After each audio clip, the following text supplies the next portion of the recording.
Hi, I'm Turo, CEO of GT Securities, the #1 broker-dealer platform for independent investment bankers. So many of us have invested enormous time, effort, and energy into becoming and remaining licensed securities professionals. And that's not a small thing. In my own case, I've proudly been a licensed professional since studying for and passing my Series 7 more than 30 years ago.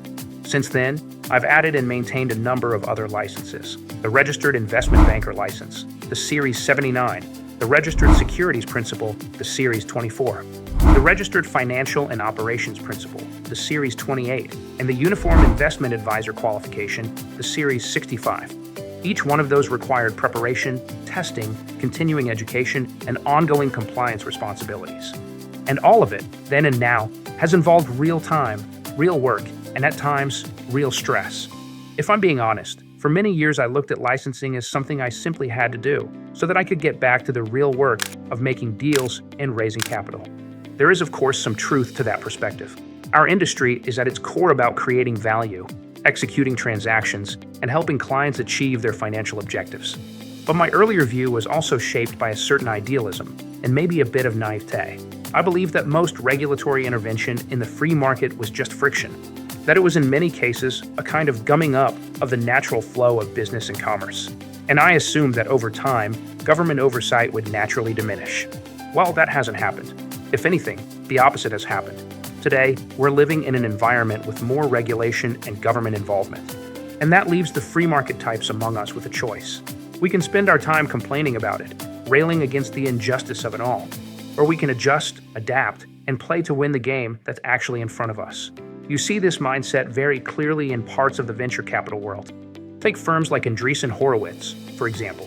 They've launched initiatives and investment strategies that explicitly recognize government as a major force, as a customer, a competitor, and a key stakeholder in entire sectors of the economy. Now, on one level, I'm sure the founders of that firm, people who built their reputations on free market entrepreneurship, would prefer to operate in a world with less regulation and less government involvement. But they're also practical. And above all else, they are focused on creating value for their investors and stakeholders. So they've recognized the direction the world is moving, and they've chosen to position themselves accordingly. They intend to profit from the reality in front of them, not the reality they wish existed. For boutique investment bankers, thinking about opportunities from that same pragmatic frame of reference is incredibly important. But when it comes to our securities licensing, the implications go even deeper. Because for us, licensing isn't just about compliance. It represents something unique, powerful, and very hard to duplicate. It represents seriousness, it represents professionalism, and it represents ethics. Our licenses signal to the market that we hold ourselves to high standards of fair dealing and fiduciary responsibility over the course of an entire career. I can't tell you how many times bankers have come up to me and said some version of this. I've been licensed for 10, 20, even 30 years, and I have a clean record. And when a financially sophisticated person hears that, the reaction is almost always the same. They feel respect. They feel confidence. They feel trust.